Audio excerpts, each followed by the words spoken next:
en tiempos de IA gana quien más humano se muestra. Quiero hacerte una pregunta. ¿Te ha pasado que entras a Instagram, ves un reel, ves otro y de repente parece que todo el mundo está hablando de la misma manera, como que todo el mundo tiene el mismo arco narrativo y usa las mismas palabras que además se sienten como si no son de esa persona? A mí me ha pasado, se ha vuelto algo tan común que hoy en día para mí el reel que me hace enganchar es ese reel donde yo veo a una persona comunicándose, sonriendo o simplemente como que ni siquiera se da cuenta que hay una cámara que lo está grabando, y justamente pasa porque esa persona se está comunicando de una forma natural. Creo que eso es algo que me ha causado mucho impacto y me he dado cuenta de que esa atracción que sentimos los seres humanos el uno por el otro viene de pequeños detalles. Con la era de ChatGPT, de Claude y de diferentes inteligencias artificiales que nos han hecho la vida muchísimo más fácil, pues creo que todos en algún punto hemos caído en ese facilismo de poder decirle a ChatGPT: elabórame un guión donde yo diga esto y ChatGPT te lo hace en un instante. ¿Y qué pasa? Que de repente tú ya no tienes que entrar a estudiar un tema para poder hablar como si estuvieras dando una charla súper poderosa frente a miles de personas y poder lucir como un experto. Lejos de entrar en el tema de si la inteligencia artificial es buena o no para la creación de contenido, porque nosotros en Cris Visual la hemos usado en muchas formas para optimizar tareas, lo que quisiera hoy que nosotros analicemos es si realmente estamos usándola de la forma que se debería usar la inteligencia artificial. Quiero entrar en ese tema específicamente porque noto que muchas personas están usando los guiones de ChatGPT para simplemente darle cuerpo y darle voz a unas ideas que ni siquiera son suyas. Y eso, si les soy honesto, a mí me parece súper aburridor. Si hacia allá es hacia donde se dirige la creación de contenido, creo que yo al menos no quiero estar en las redes sociales en un par de años. Y esto puede sonar un poco drástico, un poco en contra de hacia dónde va la tendencia, pero realmente yo me he puesto a pensar en lo siguiente: ¿en qué punto estamos nosotros cediéndole a la inteligencia artificial tanto ese poder de comunicarse a través de nosotros que estamos perdiendo lo que nos hace humanos? Eso me pasó a mí, también caí en eso. También tuve un teleprompter aquí al frente mío y también estuve leyendo cosas. Cuando yo me sentaba a ver esos videos y yo decía: wow, esa persona que está hablando ahí no soy yo, y empecé a ver que estaba cayendo en lo mismo que tanto había criticado en mucha gente en las redes sociales. ChatGPT llega como una solución para todos nosotros, porque hoy en día tú le dices a ChatGPT: quiero crear esto o aquello, y ChatGPT te da toda la barra del mundo, digo yo.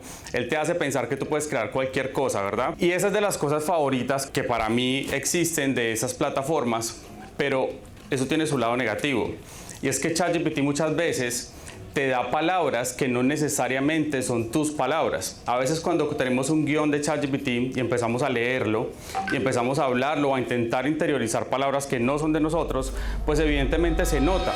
El problema que voy a contarte tiene dos capas y una solución. Y la primera capa es que hemos notado que muchos emprendedores lo que están haciendo simplemente es colocarle a ChatGPT lo que necesitan explicar, sacar un guión de lo que ellos le dan, pegarlo en un teleprompter y empezar a hablar directamente en una cámara. Pero hay una segunda capa que es mucho más preocupante, y es justamente que no se dan cuenta que al ellos estar haciendo esa primera capa están humanizando a una inteligencia artificial y están dándole voz a unos pensamientos y a unos conceptos que ni siquiera vienen de su propio conocimiento. Esto es preocupante por varias cosas. La mayor preocupación es que estamos viendo un océano de personas que se están convirtiendo en falsos expertos, hablando de cosas que tal vez ni siquiera saben en las redes sociales, pero si tú te vas a mirar la conexión que genera con su audiencia, pues realmente es muy poca. Entonces ahí es donde yo me pregunto: ¿qué sentido tiene tú sentarte frente a una cámara y empezar a hablar con palabras que no son tuyas, palabras que si un día te fueras a una cena con unos amigos nunca pronunciarías naturalmente? Es completamente una farsa en donde tú estás simplemente hablándole a gente y está siendo un personaje en las redes sociales que no está siendo tú mismo, que no está siendo humano y que no está conectando directamente con la audiencia. El otro día reflexionaba sobre algo, haciendo scroll y obviamente dedicándonos a lo que nos dedicamos nosotros, es muy fácil identificar ya cuál es un reel que viene de un guión que salió de la inteligencia artificial. scrolleando, llega el reel que nos engancha. Muchos de estos reels que nos enganchan o bien vienen de un podcast o son los reels que se han grabado de forma orgánica, capturando de repente una conversación casual de dos personas, y esto tiene una razón muy lógica de por qué terminan conectando conmigo y estoy seguro que con miles de personas más. Y es porque cuando tú estás conversando con alguien, como por ejemplo si me pongo aquí a conversar con Hugo que está detrás de la cámara, directamente ustedes van a poder ver mi comportamiento natural con esa persona. Eso me hace humano. Es como cuando yo entro a una charla de amigos y estoy viendo cómo él se ríe y cómo ella responde, y ese tipo de expresiones son el tipo de cosas que la inteligencia artificial no puede emular de lo que nosotros somos. Y ahí me doy cuenta de que 3 años atrás, cuando empezamos Un Café en Nueva York podcast, me doy cuenta que fue muy potente y fuimos muy afortunados de poder empezar el podcast en ese momento. Y es que justo cuando nosotros empezamos el podcast llegó el auge de la inteligencia artificial. Entonces para ese momento todo el mundo estaba empezando a crear los guiones con ChatGPT. Mientras eso pasaba, nosotros estábamos en el auge del podcast. Que les cuento una anécdota. Cuando yo empecé no tenía un estudio de grabación y yo me iba a los parques en la ciudad de Nueva York y montaba todo ese set que ustedes ven allá, yo lo montaba en un parque y empezaba a hablar con la gente. Entonces no era solamente la presión de tener eso, sino la gente se paraba a los lados y miraba, ¿y esto qué es lo que están haciendo ahí grabando en un parque? Bueno, conversando, ese tiempo se pasaba súper rápido y se olvidaba uno de que tenía las cámaras al lado, de que tenía como esa presión de salir perfecto. Y la gente nos decía que ese formato les gustaba y se quedaban horas escuchándonos, pero eso tiene una razón, y es sencillamente porque cuando tú te olvidas de las cámaras, cuando tú conversas con alguien tomando un café o simplemente hablando sobre un tema que te interesa, esa interacción que hay entre dos personas tiene algo mágico. Tiene algo que atrae a las personas y que permite que la persona que está del otro lado se sienta identificado.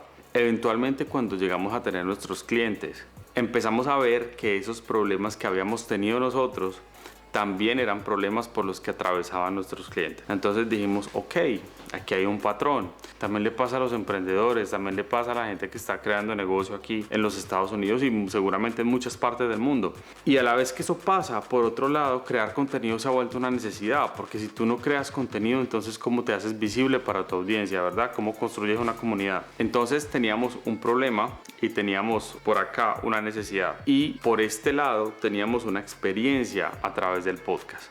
Entonces para ese momento nosotros dijimos, ok, entonces de repente lo que esta persona necesita para poder comunicarse y crear una audiencia es crear su propio podcast. Recuerdo que los primeros clientes a los que les hicimos podcast fue muy loco, porque para la gente era como abrumador la idea de tener un podcast. La idea de cómo yo me voy a poner aquí con una persona a hablar y una hora y vamos a desarrollar temas y tener un invitado diferente cada 8 días. No, la gente lo veía como algo imposible. Pero realmente cuando tuvimos el primer sí, en ese momento nos dimos cuenta de que esto es logística, eso es a lo que nosotros nos dedicamos, esto es producción y lo podemos sacar. Pero para lo que le podemos ofrecer a nuestro cliente, de sentarse a conversar con alguien y desarrollar su tema de una forma natural, el enganche con las comunidades empezó a crecer de forma exponencial. Vamos a poner el caso de Genaro. Genaro es un broker aquí en New Jersey. Nosotros lo tuvimos como invitado en Un Café en Nueva York podcast. Estoy seguro que muchos de ustedes vieron ese episodio.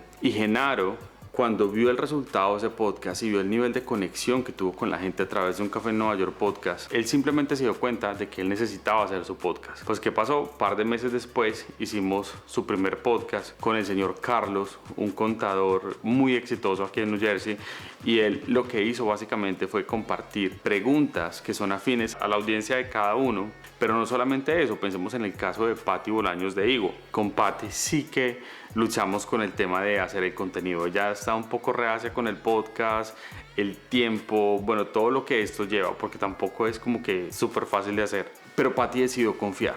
Y con Patti empezamos a hacer su podcast. Y la comparación de las métricas de cuando ella ahorita hace su podcast a cuando antes solamente hacía contenido que se sentía venta comercial, siento que ahora Patti, cuando sienta a una persona y esa persona puede contar su historia, puede contar cómo pudo Patti ayudarle a resolver su situación migratoria, creo que eso ha conectado muchísima gente. Incluso si no necesitas que alguien te ayude a resolver tu situación migratoria, tú estés genuinamente interesado en conocer esa historia. Y ahí hay una gran clave. Hoy en día, tú necesitas, para poder tener un mayor alcance, necesitas tener un tipo de contenido que le pueda interesar a muchísimas personas, no solamente al que sería tu cliente ideal. Patti fue un caso de éxito, pero no solamente eso, pensemos en Códigos del Éxito. Códigos del Éxito es otro podcast que nosotros producimos y que está con Eliezer Marte. Eliezer Marte es una persona que es súper talentoso, es ganador de 12 premios Emmy, él tiene toda la experiencia en reportaje, ha trabajado con canales de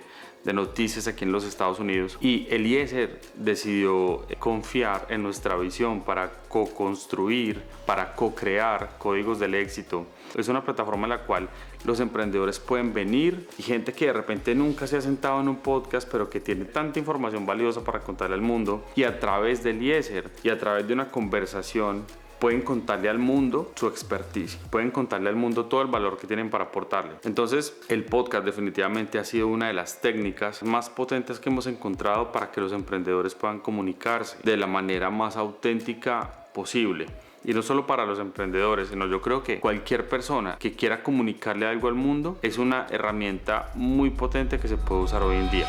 Antes de continuar, quiero aclarar que hay mucha gente que tiene un talento innato para hablar a las cámaras. Claramente ese no soy yo tengo que prepararme mucho para hacer este tipo de videos, pero hay gente que naturalmente tú le pones una cámara al frente y se comunica de una forma increíble. Pero este tipo de alternativas están creadas para gente que de pronto nos cuesta un poco más y que comunicarnos puede ser más natural cuando estamos teniendo una conversación con un interlocutor. Cuando nosotros creamos el podcast y empezamos a pensar un poco en las ventajas que traía para nosotros, nos dimos cuenta que era una plataforma que simplemente nos abría muchísimas puertas. Imagínate esto. Cuando nosotros creamos el podcast, empezamos a tener invitados desde el segundo episodio. El primer episodio lo grabamos Gima y yo y pensábamos que tal vez iban a pasar muchos episodios hasta que alguien quisiera sentarse a hablar con nosotros, y para nuestra sorpresa, desde el segundo episodio tuvimos un invitado.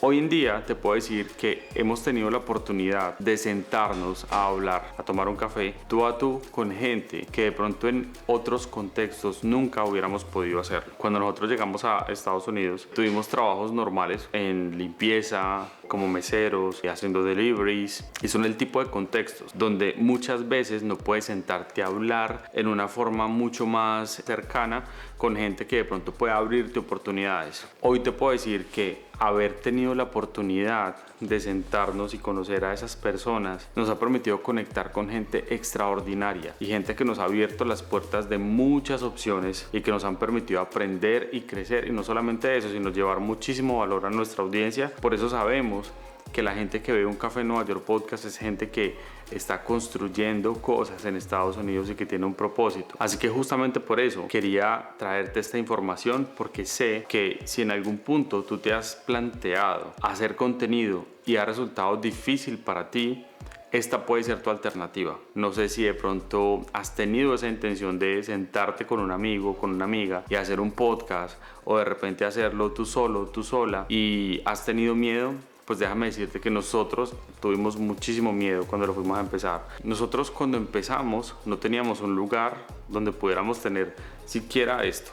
Hugo y yo vivíamos en un basement y usamos una pared con un fondo de papel en un cuarto, pero estaba súper apretado y sabíamos que si queríamos invitar gente no podíamos hacerlo en ese cuarto. Entonces nosotros lo que hicimos fue básicamente empezar a tener un set que pudiéramos acomodar en cualquier parque en la ciudad de Nueva York. Teníamos tantas ganas de hacerlo y teníamos tantos deseos de salir en las redes sociales, de empezar a comunicarnos con la gente, que nosotros tomamos la decisión de hacerlo, y hoy en día siento que ha sido un game changer para nosotros en muchas cosas. Ha sido toda una escuela para nosotros. Hoy teníamos el deseo de tocar este tema porque, como lo viste recientemente, estuvimos en un evento donde nos invitaron a hablar acerca de nuestra experiencia en un podcast, pero siempre hemos tenido el deseo de enseñarle a la comunidad que tenemos de cómo ustedes pueden también crear su propio podcast. Cuida la calidad, cuida el mensaje, y créeme que hacer un podcast es una herramienta extraordinaria que te va a abrir muchísimas oportunidades. Entonces, Si esto es algo de lo que tú quisieras aprender más, si es algo de lo que tal vez te interesa y hoy hemos logrado encender esa llamita que tenías ahí guardada de hacer tu propio podcast o empezar a hacer tu propio contenido, déjanos saber acá abajo en los comentarios si este tema te interesa y si quieres que sigamos trayendo tal vez una serie sobre cómo tú puedes empezar tu propio podcast. Nada, quiero darte las gracias por quedarte hasta el final y nos vemos en el próximo video.